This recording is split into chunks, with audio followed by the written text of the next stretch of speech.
Hi students, welcome to EPG Pathshala. I am Dr. Bhagyalakshmi, Assistant Professor in the Department of Textiles and Clothing, Avinashlingam University for Women, Coimbatore. As you all know, fashion is a science since it involves known facts and basic principles. Its actions and reactions can be predicted based on certain facts and principles. The movement of fashion refers to a basic force, and the laws relating to that force explains its pattern of change and growth. It could be well understood by analyzing the pattern of growth and decline. The fundamentals of fashion and its relationship between the movement and the business are the important criteria to be learned. The constant movement of fashion is always depending on an environment made up of social, political, and economic factors. The designers, consumers, and all those who are directly involved in this business are responsible for the direction of fashion movement. Like all other businesses, fashion business also involves the activity of creating, producing, and marketing of products for a profit. Let us try to analyze some facts for some questions like: how do fashions begin? Who begins them? How do the consumers accept certain fashion? And why do the consumers reject certain fashion? This module is designed to understand the rhythmic movement of fashion and the prediction, and also to study about the leaders of fashion and the role of designers, producers, and retailers. In addition, it also deals with the business of fashion, the scope of the industry, its growth and expansion, and the various forms of business ownership. There are 5 principles of fashion. The first one is consumers establishes fashions by accepting or rejecting the styles offered. The consumer is the ultimate user. The person who uses the finished garment is the consumer. Consumers decide when a style no longer appeals, and they determine which new styles will be favored. Fashions are not based on price. The price tag on an item of apparel or an accessory is no inclination whether the item is currently in fashion. Also, items that were originally introduced at high price lines, if they appear to have considerable consumer appeal. Fashions are revolutionary in nature. They are rarely revolutionary. Fashion designers accept this principle very well. When developing new design ideas, they always keep the current fashion in mind. They know that few people could or would buy a whole new wardrobe every season, and that the success of their designs ultimately depends on sales. No amount of sales promotions can change the directions in which fashions are moving. Promotional efforts on the part of producers or retailers cannot dictate what consumers will buy, nor can they force people to buy what they do not want. Few times that fashion merchants have tried to promote a radical change in fashion, but they have not been successful. The last principle is all fashions end in excess. Naturally, the 18th century hoop skirt ballooned out to 8 feet in diameter, which made moving even from room to room a complicated one, was a failure one. Similarly, mini skirts of the 1960s finally became too short that the slightest problem caused a major problem in the modesty. There are 4 major environmental factors that affected fashion interest and demand. First one is demographics and psychographics. Second one is the degree of economic development of a country or society. Third one is psychological characteristics of the class structure. And the fourth one is psychological attitudes of customers.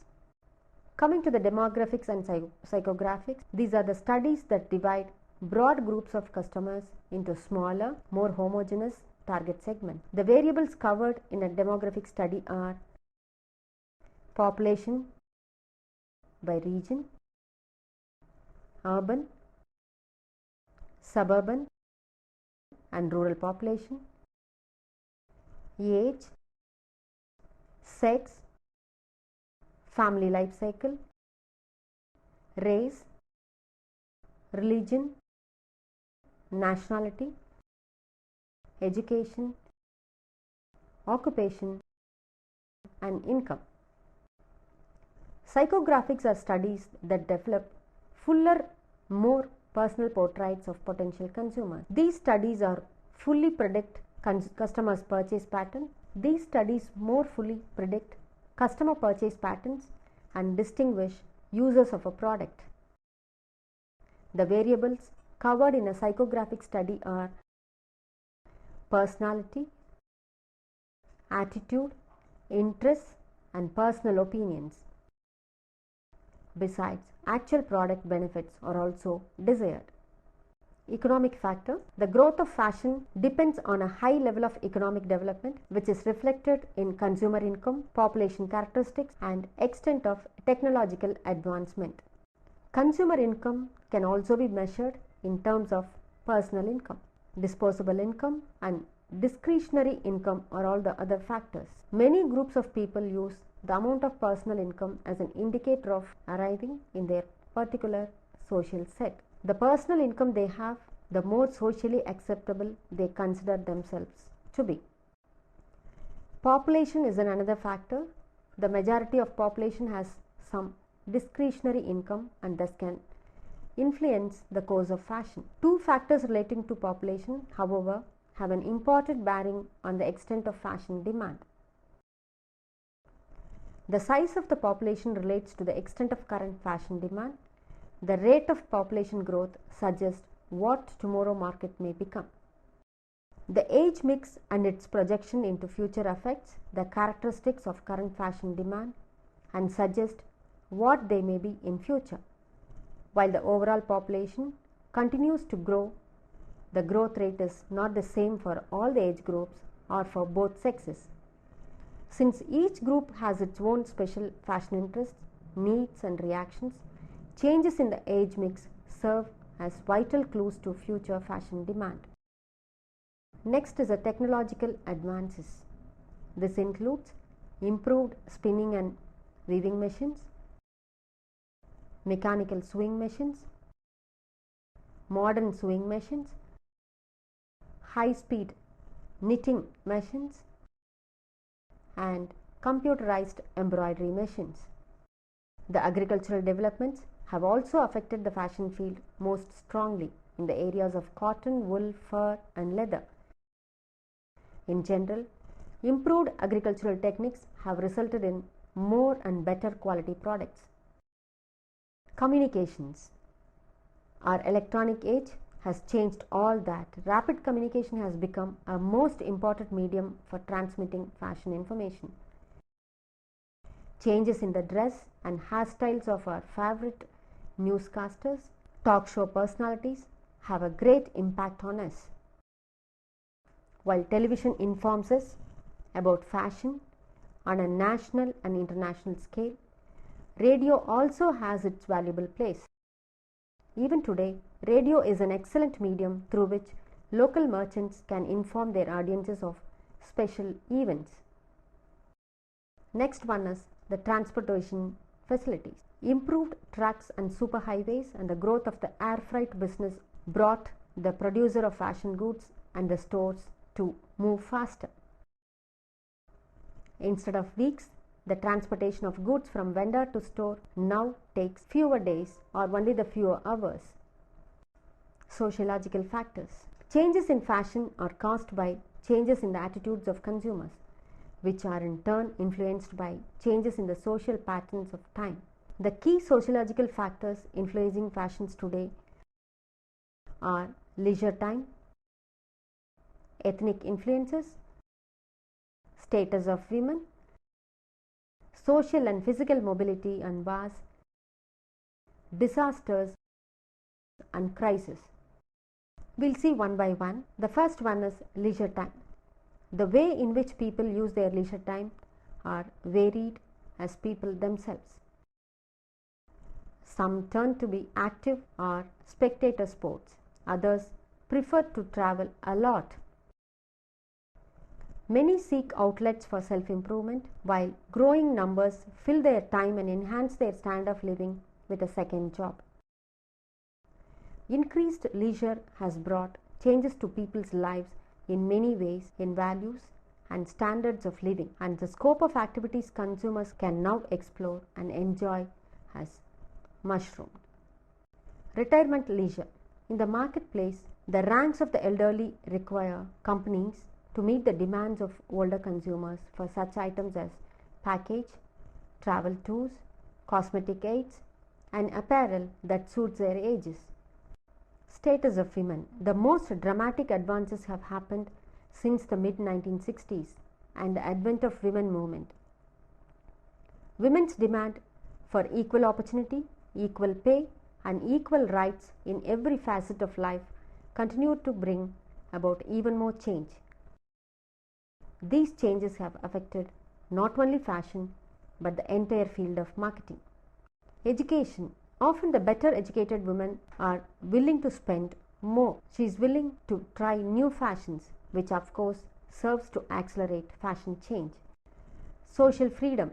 The most marked change in the status of women in the early 1900s is the degree of social freedom they now enjoy. Social freedom. Young women today are free to apply for a job and to earn, spend, and save their own money. They are free to go unescorted to a restaurant, theatre, or other public place. Women travel more frequently than they did in the past. They travel to more distant locations at a younger age and often alone. The next factor is social mobility. The history of fashion inexplicable without relating to it to social classes. He is not alone in his thinking. Other sociologists have related fashion change to changes in social mobility and to the effort to associate with the higher class by imitation. Middle class growth. Most often, authorities agree that there is a direct relationship between the growth and strength of the middle class and the growth and strength of fashion demand also. The middle class has the highest physical, social, and financial mobility. Because it is the largest class, it has the majority vote in the adoption of fashions. Members of the middle class tend to be followers, not leaders of fashion, but the strength of their following pumps money into the fashion industry. Physical mobility. This is like a social mobility, encourages the demand for and response to fashion. The daily routine for many people involves driving to work or to a shopping center, often in a different city. Among the broad range of influences they are exposed to during their daily trips are the fashion of others and the fashion offerings of retail distributors. The travelers are going to a nearby lake or around the world. Each trip exposes them to many different fashion influences, and each trip itself demands special fashion. Coming to the psychological factors which would affect the fashion cycle. People tend to become bored with fashions too long in use. Boredom leads to restlessness and desire for change. Curiosity causes interest in change for its own sake. Highly curious people like to experiment and they want to know how color combinations change in line and details affect the look of the garment. People's reaction take one of two forms: rebellion against convention or adherence to it. Need to overcome feelings of inferiority or of disappointment can be satisfied through apparel. The instinct for survival of the species drives individuals to seek a mate. Fashion plays its part in the search for all kinds of companionship. Coming to the birth of a fashion in the world, many precautions are taken to ensure that designers are presenting what consumers want, even though at least 2/3 of the new designs introduced each season by the fashion industry, they fail to become popular. Some designs are introduced too early before the public is ready to accept them. Other designs fail because they are too extreme for consumer acceptance. When we learn the designer's role, it was in the mid-1980s. One could think of the future as an empty page waiting for the sketches of a host of designers in every walk of life. Designers are everywhere, designing everything that is fashions, furnishings, shopping center, space station, family living quarters, even blood flow pattern for artificial hearts. The potential open to the designer has never been greater or more rewarding. The whole world of computers has opened countless new avenues for designs that are vital to projection of life in the 21st century. The days when a design created all the ideas for the general population are over. Today, the world of design offers very expanding opportunities for all those who have the ability to contribute to it. All designs must be produced at a profit and within the firm's predetermined wholesale price range. Consequently, designers must consider the availability and cost of materials, the particular image that the firm wants to maintain, available production techniques and labor costs. Great designers use their creativity to overcome all these limitations and to produce saleable, exciting designs. Designers continuously study the lifestyles of consumers for whom their designs are intended, because the designers work far in advance of their designs' final production. They must be able to predict future fashion trends too. Designers must be aware of the effect of current events, socio-economic conditions, and psychological attitudes relating to a fashion interest and demand. There are different types of designers. In that, to mention a few, there are high fashion designers, stylized designers, and freelance artist designers. When we look into the high fashion designers, these designers are usually referred to in its country as a name designer. Because of the success and originality of their designs, the designers are well known to fashion conscious customers. High fashion designers are responsible not only for creating the designs but also for the choice of fabric, texture, and color in which each is to be executed. Stylized designers is a second type of designer. Here, the designer uses his or her creative talents to adopt or change the successful designs of others. A stylized designer must understand the fabric and style construction as well as the manufacturing process, because the designs are usually adapted at lower prices. Stylized designers usually create designs at the late rise and early culmination stage of the fashion cycle, whereas the freelance artist designer sells sketches to the manufacturers. These sketches may be original designs by the freelancer or adaptations, or may reflect the freelancer's own ideas or the manufacturer's specification. The freelancer usually works out a design studio and sells sketches, and also sell the designs to the general apparel market. With the delivery of a sketch to the manufacturer, a freelancer's job ends. Insight and intuition. These always play a large part in a designer's success. Constant experimentation with new ideas is a must, as one fashion reaches the excess that mark its approaching demise. A designer must have new styles ready and waiting for the public. On the occasion, a style takes such firm hold of consumer affection that it continues to be popular for many seasons, and they'll become a classic fashion. Designers give it apparel each season by using new details or new materials. The manufacturer's role. The manufacturers would agree with Robinson that every market into which the consumer's fashion sense has insulated itself is by that very token subject to common compelling need for unceasing end in the styling of its goods. Types of manufacturers. One group is made up of firms that produce innovative high fashion apparel. This group is usually identified as the better market.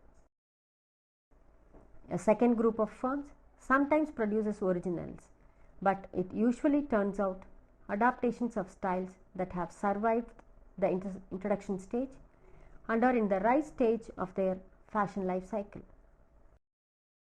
A third group of manufacturers makes no attempt to offer new or unusual style.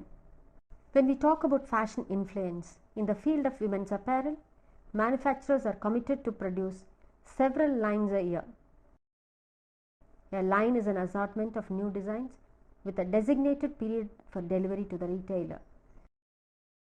Some of these may be new in every sense, the word, and others merely adopt. Producers hope that a few of the designs in a given line will prove to be hot. The retailer's role. Retailers are in much the same position as producers. They do not create fashion, but they can encourage or retard its progress by the degree of accuracy with which they anticipate the demands of their customers.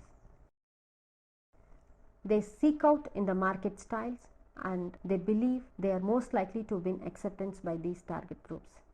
There are different types of retailers. However, when firms are evaluated on the basis of their leadership positions, they tend to fall into three main categories.